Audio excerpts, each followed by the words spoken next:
Tuning into the truth. Introduction.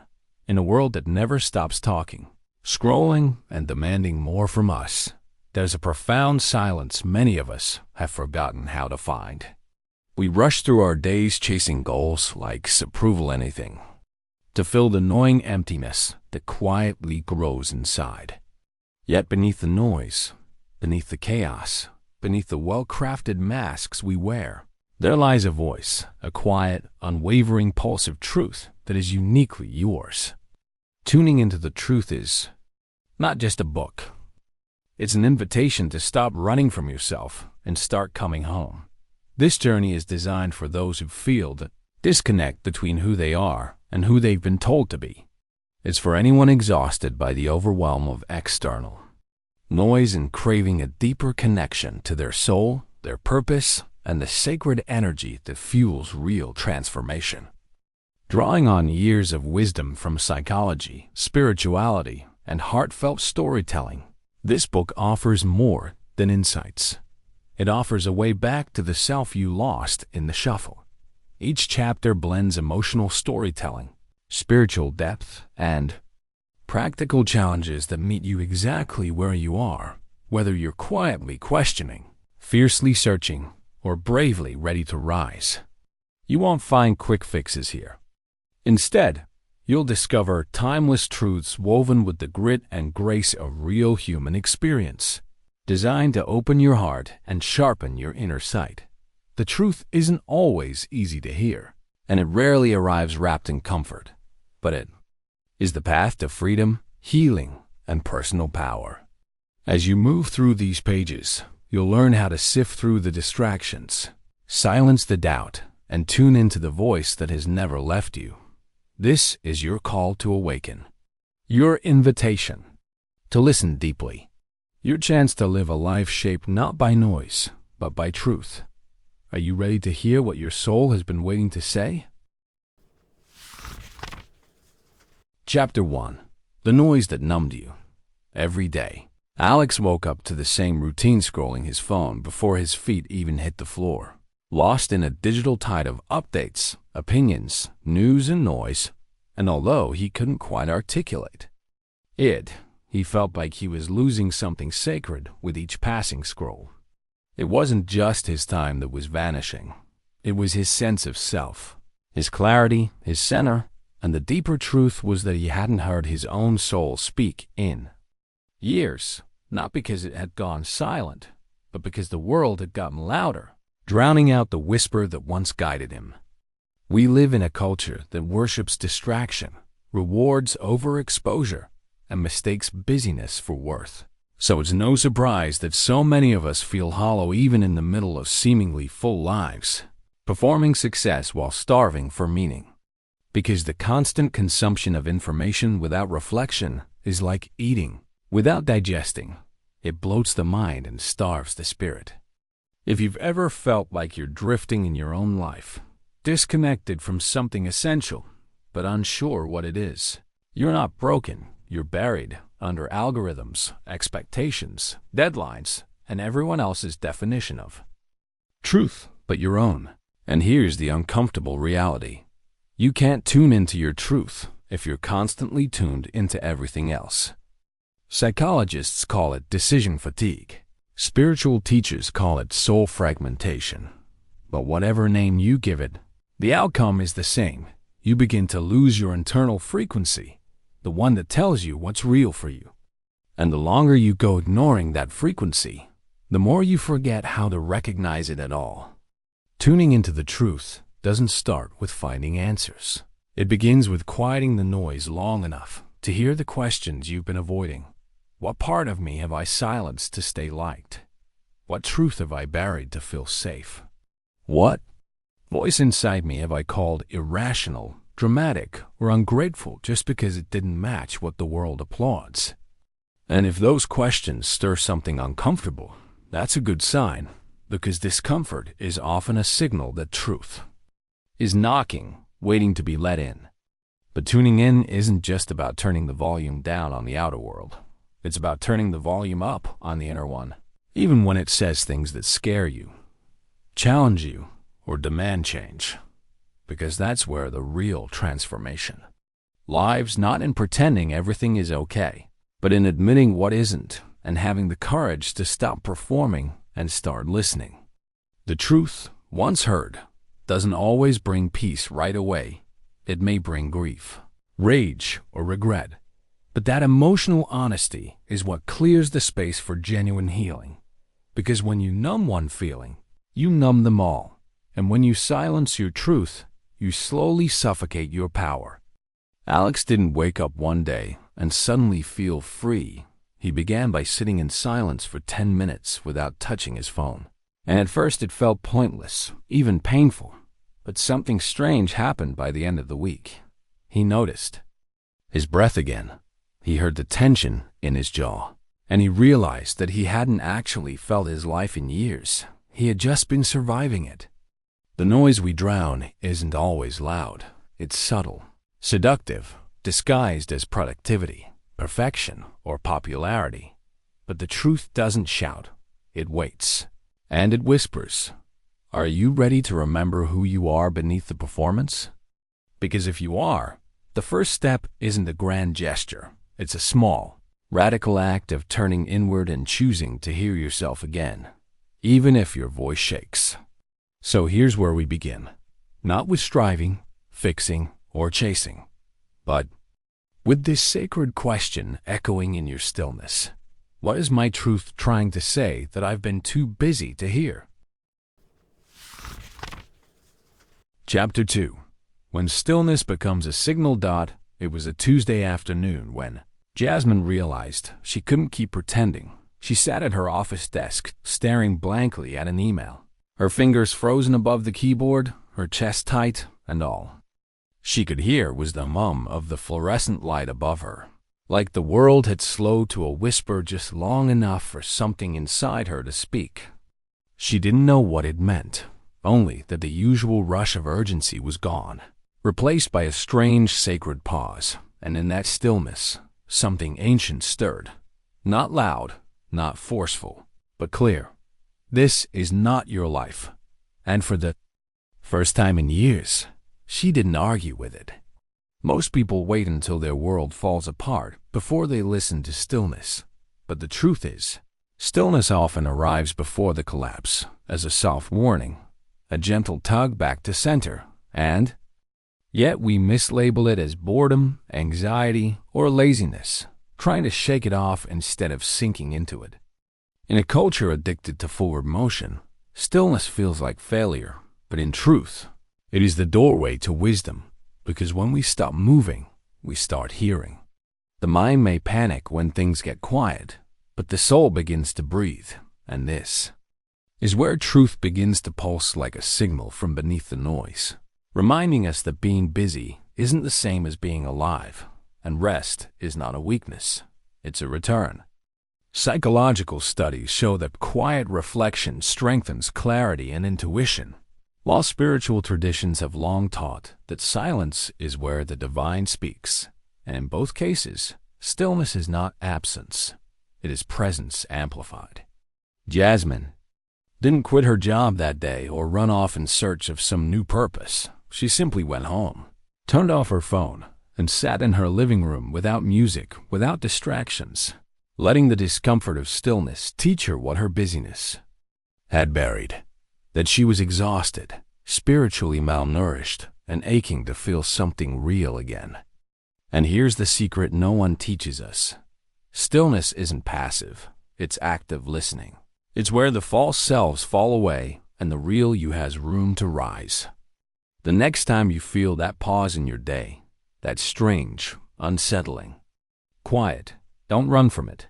Sit with it, breathe into it, and ask this one question with reverence, not resistance. If my stillness is trying to tell me something, what is it? Chapter 3. The Lies We Mistake for Love. When Marissa finally left him, she stood in the doorway of their shared apartment, gripping the suitcase with trembling hands. Not because she doubted her decision, but because part of her still clung to the fantasy she had fed for 6 long years. A fantasy that what they had was love, when in truth, it was control wrapped in compliments, silence mistaken for peace, and sacrifice sold as devotion. Like so many of us, she had been taught that love meant enduring, that love meant giving endlessly, that love meant staying even when your soul starts to shrink. And somewhere along the way, she began confusing pain with passion, withdrawal with mystery, chaos with chemistry, until she didn't know where he ended and she began. And this is the quiet heartbreak of our generation. We are taught more about how to keep love than how to recognize it. Taught that jealousy means caring, that obsession means depth, that struggle means value.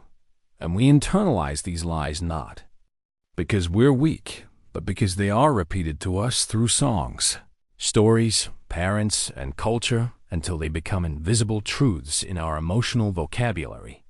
The problem is, these lies do not just distort how we love others, they distort how we love ourselves. Because if love becomes synonymous with self-abandonment, then we will keep betraying our boundaries in the name of connection and calling it loyalty. Real love, true love, doesn't require you to become smaller, quieter, or less honest to be worthy of staying. It invites you to expand, to tell the truth, to be seen in your rawness, not just your performance. It's time to stop romanticizing relationships that survive off your silence and start asking the harder question: am I loved or am I useful? Because the two are not the same. And if your presence is only celebrated when it conforms, if your emotions are only safe when they're pleasant, if your boundaries are seen as threats rather than truths, then what you have is not love, it's fear dressed up in affection. And the real work, the terrifying, liberating work, is unlearning the idea that you must suffer to be chosen. Because love that costs you yourself is not love, it's erasure. And no matter how sweet the words or how deep the history, the truth remains. Anything that demands you betray your spirit is not your soulmate, it's your soul lesson. So ask yourself with brutal compassion today, what have I been calling love that actually hurts me to hold? Chapter 4. The Truth Hidden in the Trigger. When Jasmine's coworker casually dismissed her idea during a meeting, her chest tightened, her hands clenched, and tears stung behind her eyes. But what disturbed her most wasn't the comment. It was how big her reaction felt over something seemingly small. And later, sitting alone in her car, she wondered, why did that hit me so hard? What she didn't realize then is what so many of us never get taught. Triggers are not interruptions to our day. They are invitations into our healing windows that crack open a deeper truth we've been avoiding. We often see triggers as emotional landmines to dodge, but they are mirrors reflecting what's unresolved, unspoken, and often unacknowledged in us, not because we're weak or dramatic, but because we've stored so much pain in silence that when the right or wrong moment hits, it all rushes to the surface like a wave that's been held back too long. Jasmine wasn't overreacting. She was reacting to every time she had felt unheard, dismissed, or made small, long before that conference room existed, and her body remembered what her mind had tried to rationalize away. The truth hidden in the trigger is ancient and sacred. It holds your unmet needs, your suppressed voice, your childhood wounds, and your unprocessed grief. And though it may feel uncomfortable, it's not there to destroy you. It's there to reveal you. Instead of asking, why am I so sensitive? Start asking, what is this moment reminding me of? Because behind every emotional sting is a story, a pattern, a belief you inherited or created to survive, but no longer need to carry. Healing begins when we stop shaming our reactions and start decoding them. Because inside that heat, that clench, that sudden rage or sadness is an opportunity to finally meet the part of yourself that's been begging to be understood. Jasmine's turning point didn't come from suppressing the trigger or avoiding her coworker. It came when she wrote down the first time she ever felt dismissed. And what poured out wasn't about work. It was about being a little girl whose father ignored her voice. And from that moment on, she began not just to manage her emotions, but to witness them with compassion, asking them not to be quiet, but to teach her. So if you've been feeling shaken, reactive, or raw lately, don't rush to fix it. Sit with it, breathe into it, and ask your heart, what is this moment trying to unearth? Because that emotional intensity you're trying to hide could be the exact doorway back to your truth. Chapter 5. Who were you before the world named you? Somewhere between the playground and the paycheck, you forgot who you were, not the version with titles, roles, or filtered photos, but the version that laughed without shame, asked questions without fear, and danced without needing a reason. Maya was only 6 when she proudly told her teacher she wanted to be a cloud, because clouds were soft, free, and didn't have to follow roads, and the class laughed. The teacher corrected her, and something in Maya dimmed that day, something that once trusted her own imagination more than the world's approval. We are born whole, wild, curious, and full of instinct, but from the moment we arrive, the world begins to name us. Good girl, smart boy, too loud, too sensitive, not enough, too much. And slowly we trade authenticity for belonging, not knowing that the cost of fitting in is often forgetting who we actually are underneath it all. Psychologists call it conditional self-worth. Ancient mystics call it ego formation. But whatever name you use, the pattern is universal. We contort ourselves to win love, approval, or even survival until we're wearing a mask. So long we forget, it's not our face. But here's the truth. You were someone before the world gave you a name, a label, or a story, and you still are. Healing begins when you stop asking, who should I be? And start asking, who was I before I needed to perform? Because beneath the layers of conditioning is a self that doesn't need fixing, only remembering. Maybe your real self is quieter than you were taught, was acceptable, or bolder, or softer, but it's real, and it's waiting. And every moment you choose honesty over habit, you take a step closer to it. Unlearning isn't a betrayal of your past. It's a return to your essence. And in that return lives your power, your clarity, your freedom. So ask yourself now, not with guilt, but with tenderness. What did I believe about myself before the world told me who I had to be? Chapter 6. The body remembers what the mind denies. Camilla always laughed when something hurt too much, when her father yelled, when her partner ghosted her. Even when she miscarried at 9 weeks, she smiled through it all, claiming she was fine. But her body told a different story. Sleepless nights, unexplained fatigue, tension in her jaw so tight it gave her migraines. And no matter how many affirmations she said, or how positive she tried to be, her chest stayed heavy, like she was carrying a grief she couldn't name. Because the truth is, your body never forgets what your mind refuses to process. Trauma, heartbreak, and emotional abandonment don't disappear.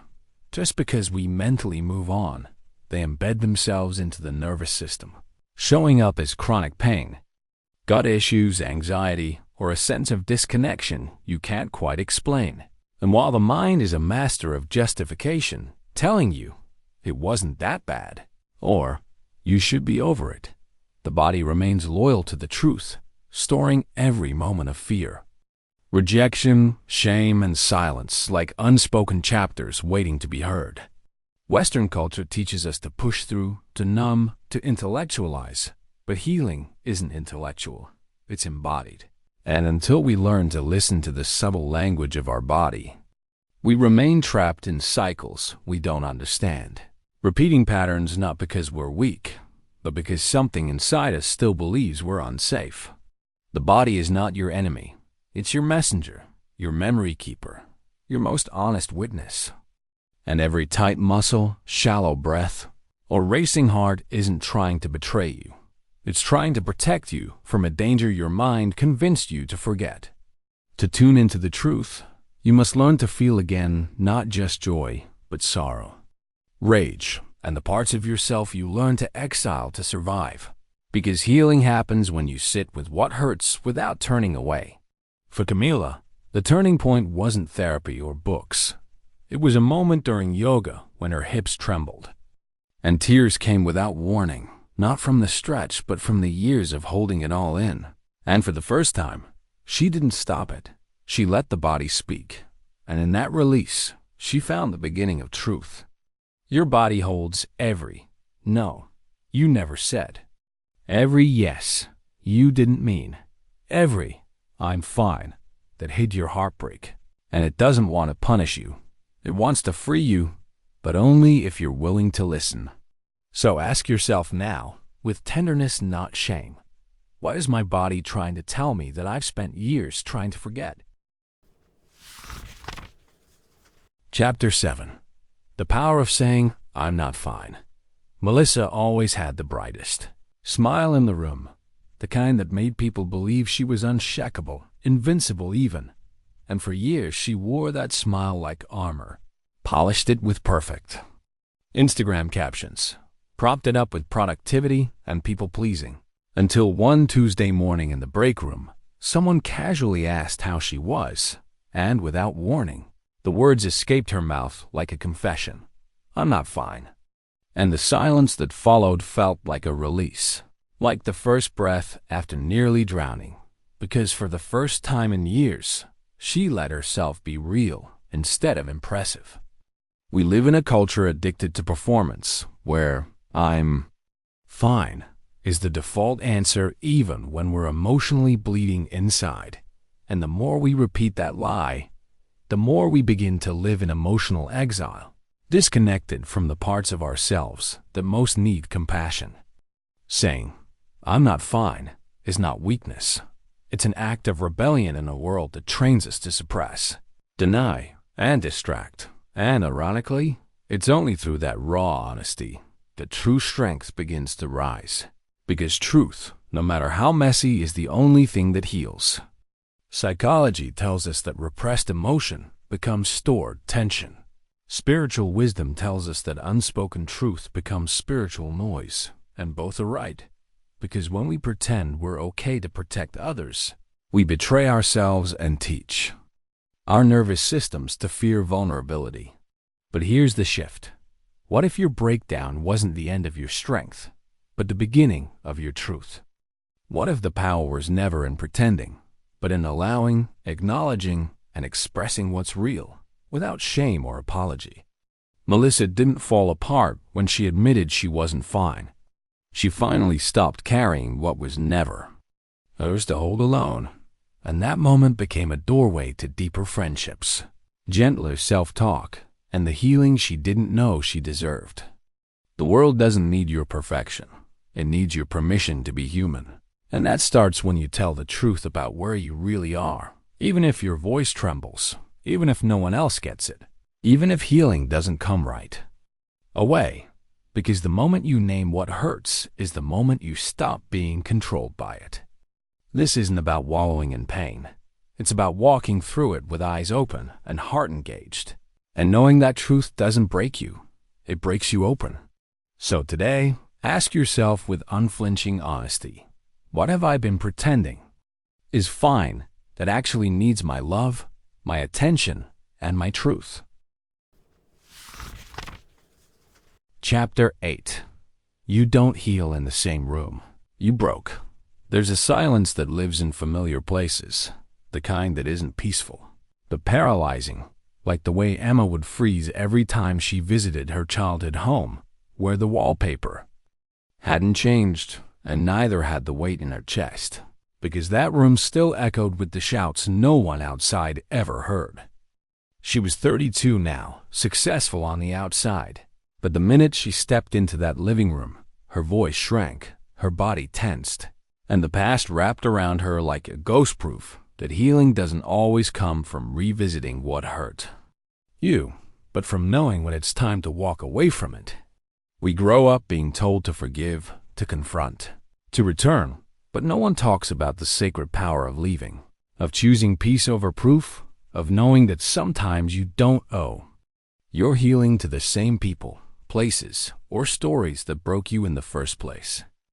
Psychology explains this as environmental trauma triggers. Spirituality frames it as energetic imprints. But either way, the lesson is clear.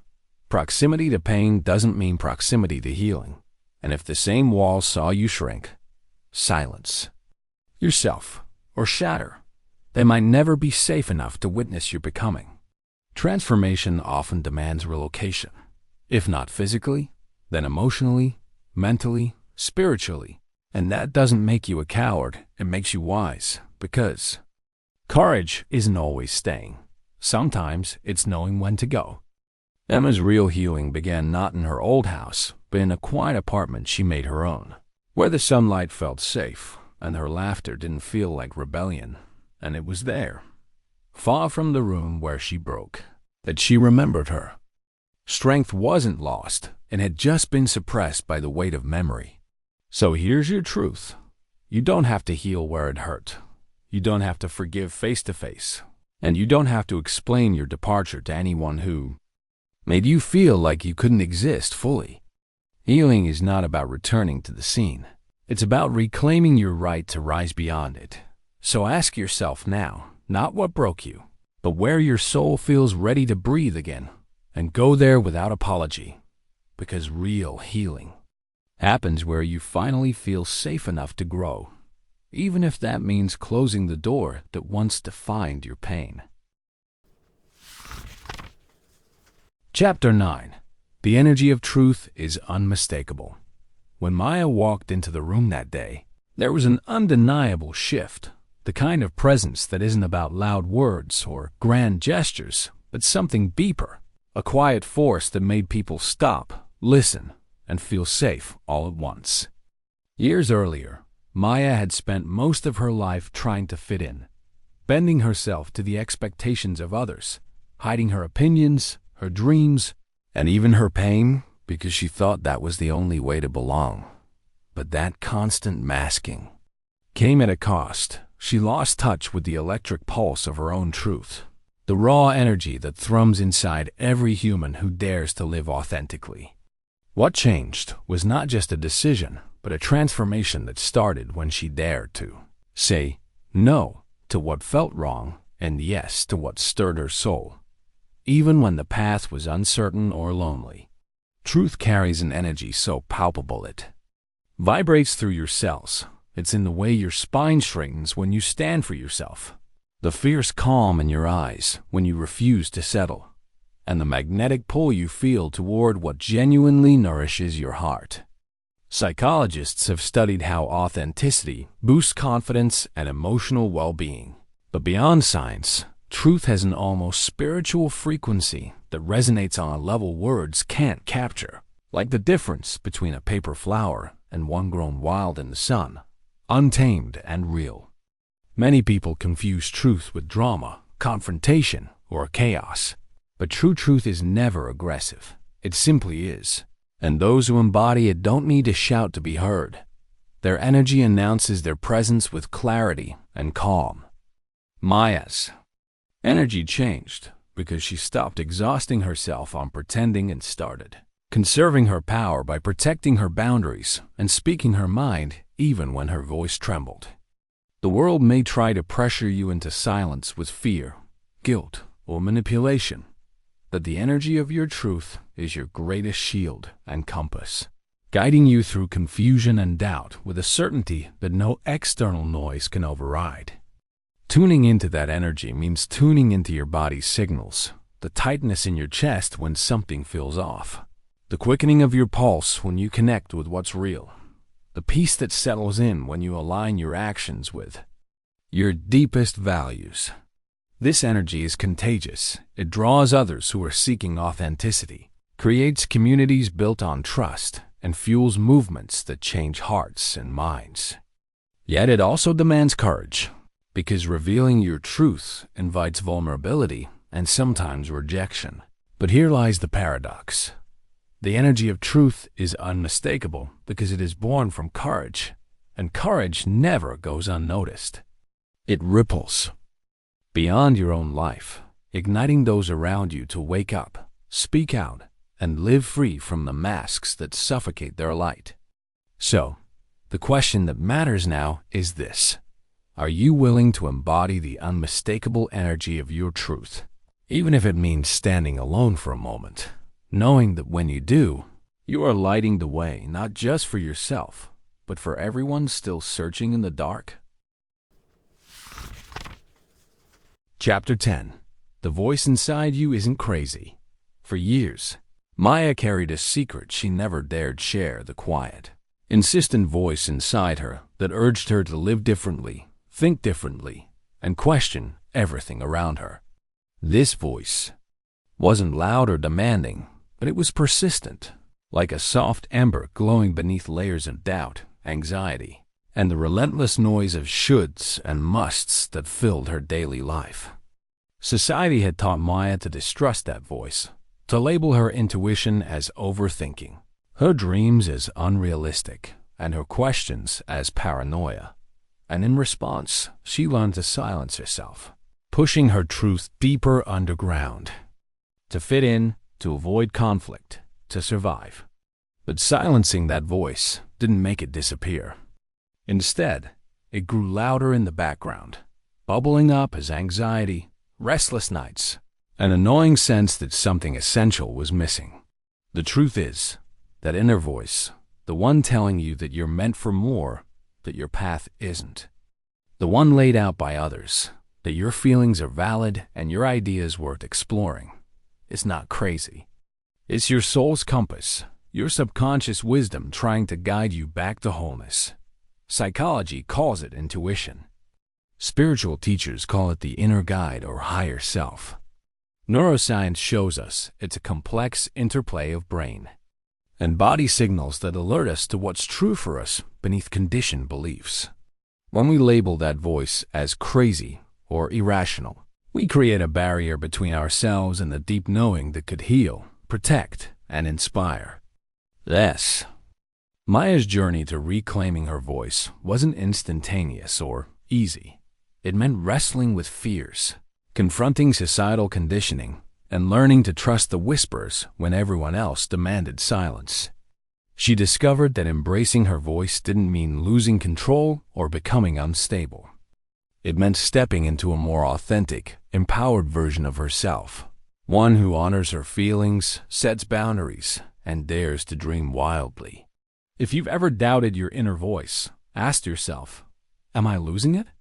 or felt alienated by your own thoughts, remember this: the voice inside you is the most reliable ally you have, even when it's uncomfortable or inconvenient. It's the spark of truth that survives the noise, the defiance that keeps your spirit alive. The challenge isn't to silence that voice, but to listen, truly listen, and learn its language, even if it sounds unfamiliar or frightening at first. So, ask yourself, what is my inner voice trying to tell me that I've been too afraid to hear? Because your sanity, your strength, and your deepest truth depend on giving it the space to speak and the courage to be heard. Chapter 11. Stop apologizing for waking up. Maya had always been the peacemaker in her family, the one who smoothed over conflicts, softened hard truths, and swallowed her own needs to keep the peace. But then, one morning, after years of quiet compliance, she woke up with a fire burning inside her, a clarity that couldn't be ignored. The life she was living wasn't hers, and it never had been. She wanted to speak her truth, set boundaries, say no without guilt, and live unapologetically. But every time she tried, a voice inside whispered, "Don't rock the boat. Don't make waves. Don't be too much." So Maya apologized. She apologized for feeling, for wanting more, for standing up. If you've ever found yourself shrinking to fit in, muting your own awakening to avoid rejection, know this: you are not alone, and you don't have to apologize for becoming who you were always meant to be. Waking up is not a betrayal of your past, but a reclamation of your power. It is a courageous refusal to settle for numbness or silence. Psychologists call this process individuation, the unfolding of the self, and spiritual teachers call it awakening, the shedding of illusions. Both name the same truth. Growth is often uncomfortable, and transformation shakes the foundations of your world. You might lose people, face judgment, or feel isolated, but that is the sacred price of freedom. Society conditions us to apologize for disrupting its status quo, for breaking patterns, for daring to see clearly. But the real failure isn't staying asleep, in denying your own light for the sake of others' comfort. Maya's story isn't unique because she succeeded without pain. It's unique because she chose to stop apologizing and start living honestly. The moment you stop softening your truth to make others comfortable, you invite real connection, because authenticity attracts authenticity. You no longer carry the heavy burden of performing or explaining. Instead, you stand rooted in your own truth, fierce and unashamed. So here's the challenge. What would it look like if you stopped apologizing for waking up? What doors might open if you honored your growth without guilt or fear? Your awakening is not a rebellion against love. It is an act of love, the deepest kind that begins with yourself. The world needs the gift of your real, raw, unfiltered presence. So rise into your truth boldly and without apology. How will you claim your freedom today? Chapter 12. Your boundaries are sacred truths. Jasmine had always been the yes girl at work, with friends, in her family, because saying no felt like letting people down or risking rejection. But inside, every yes she gave chipped away at her peace until one evening, exhausted and resentful, she caught herself snapping at her partner over something small and meaningless. That moment cracked open a truth she'd been avoiding. Her boundaries weren't just preferences. They were the sacred lines that protected her energy, her sense of self, and her freedom to live authentically. Boundaries are often misunderstood as walls, barriers, or selfishness, but the reality is they are the clear, honest language we speak to the world about what we will and won't accept, not just from others, but from ourselves. And when we neglect these lines, we invite confusion, resentment, and emotional depletion. The spiritual truth is that boundaries are an act of self-love, a declaration that you matter enough to protect your time, energy, and emotional well-being. And psychologically, boundaries are essential for healthy relationships because they create space for respect, trust, and genuine connection to flourish. The hardest boundary to set is often the one with our own minds, the relentless voices that tell us we aren't worthy of rest, that we must overwork to prove ourselves, or that our feelings are too much to bear. But reclaiming your boundaries means giving those voices less power and your own truth more. Understanding that saying no to others is often saying yes to your soul's survival. Jasmine's transformation didn't come from an epiphany, but from small daily choices, pausing before answering, honoring her limits, and allowing discomfort to teach her rather than silence her. Because boundaries don't just keep harm out, they keep life in, allowing joy, creativity, and peace to take root in the spaces we protect. Every boundary you set rewrites your internal story from I have to I choose to, freeing you from people-pleasing chains and self-imposed prisons. And while setting boundaries can feel scary or selfish at first, remember that the truth you guard within them is sacred and necessary. It is the ground where your authenticity grows. So here's the call for you now. What boundaries are you ready to honor that will protect your truth and preserve your power? Because when you finally treat your limits as holy, you don't just survive. You thrive as the full expression of who you truly are. Chapter 13. What you lost was never yours. When Maya's life fell apart, the job she loved vanished overnight. The relationship she poured her heart into quietly unraveled, and the dream she held so tightly slipped through her fingers. She felt like she was drowning in loss, as if everything that had given her identity and hope was gone forever. But beneath the suffocating grief was a quieter, deeper truth waiting to surface. What if none of it had ever truly belonged to her?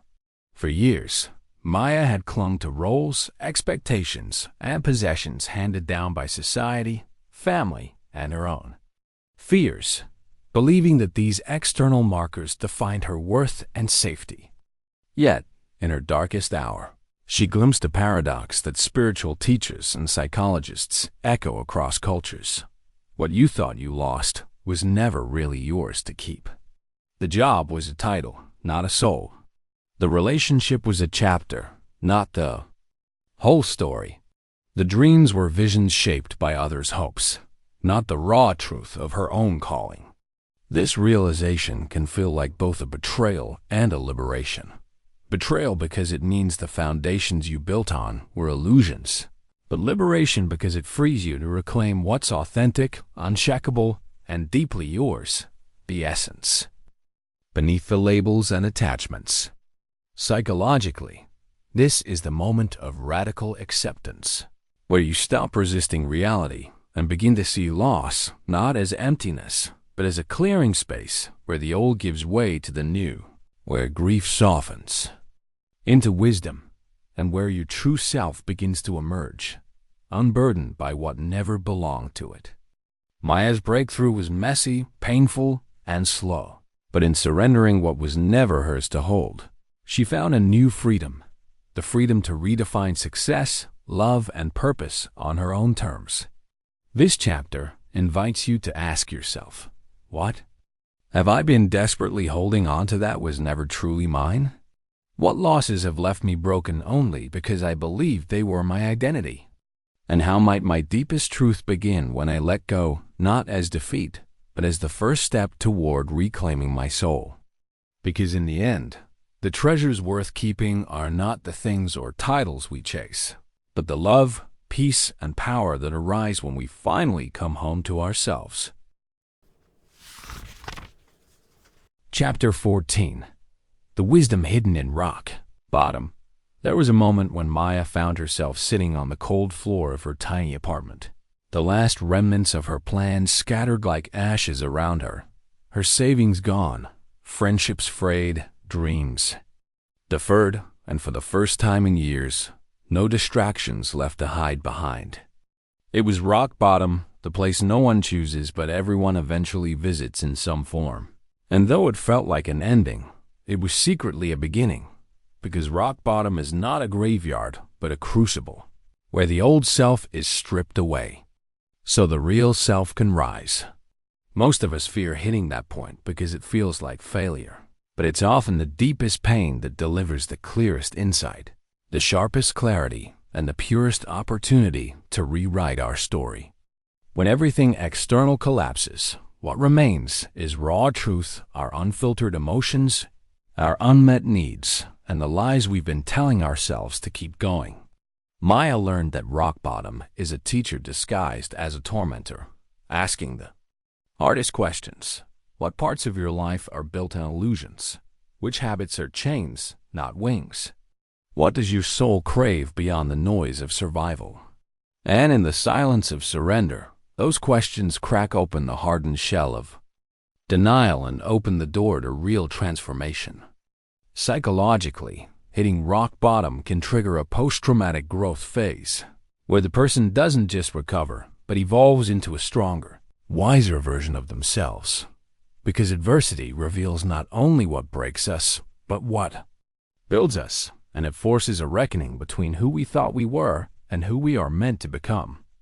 Spiritually, rock bottom is often the dark night of the soul, a sacred pause where the ego's defenses fall away and the essence beneath, the spirit, the core, the truth, can finally emerge. Maya's rock bottom taught her that surrender is not giving up, but giving in to what is real, that weakness can be strength in disguise, and that the scars she carried were not marks of shame but badges of survival and growth. If you are here or fear you might know this. Rock bottom is not a trap, but a trampoline, and the wisdom it holds is waiting for you to lean into it, feel it fully, and rise differently than before. So ask yourself with courage, what lessons is my lowest point trying to teach me? And am I ready to embrace the power hidden in my fall? Chapter 15. Truth isn't a destination. It's who you are. When Sarah stood on the edge of the canyon, wind whipping her hair, heart pounding in a mix of fear and exhilaration, she realized that this moment, this leap into the unknown, was not about reaching some far-off goal or ticking a box on a checklist of success. It was about stepping fully into herself, into a truth she had carried quietly but fiercely her entire life, buried beneath years of doubt, expectation, and the relentless pursuit of better. Too often, we think truth is a place we arrive at, a destination marked by achievement, clarity, or approval from others. But what if truth is less about where we go and more about who we are every single breath we take? This realization that truth is not a finish line, but the very essence of our being, shifts everything. It frees us from the exhausting chase and invites us into the radical acceptance of ourselves, here and now, flaws and all. Psychology teaches us that identity is fluid, shaped by experience and choice. Yet spiritual wisdom reminds us of an unchanging core beneath the ever-shifting self, a sacred self that knows no pretense and demands honesty. This paradox is where transformation lives, not in becoming someone else, but in peeling back the layers that have masked our authenticity, in embracing the raw, unfiltered reality of who we are beneath the stories we tell ourselves and others. The journey through this book has been about tuning in, quieting the noise, facing uncomfortable truths, reclaiming your voice, and now, standing at this final chapter, you are invited to understand that this tuning doesn't end with mastering techniques or reaching milestones. It is a lifelong dance of showing up, falling back, rising again, and allowing your truth to breathe and grow within you. Sarah's leap was symbolic, but your leap is just as real. The leap into living with courage, with vulnerability, with a fierce commitment to being seen and known by yourself first. The energy of truth is not static. It is dynamic, alive, and often messy, but it is also your most profound source of power and freedom. So, here is your call. Stop chasing perfection. Stop waiting for the right time and start being fully, imperfectly, beautifully you, because truth isn't somewhere you arrive. It is who you have been all along, waiting to be remembered and embraced. What does it mean for you to stop seeking and start being your truth today?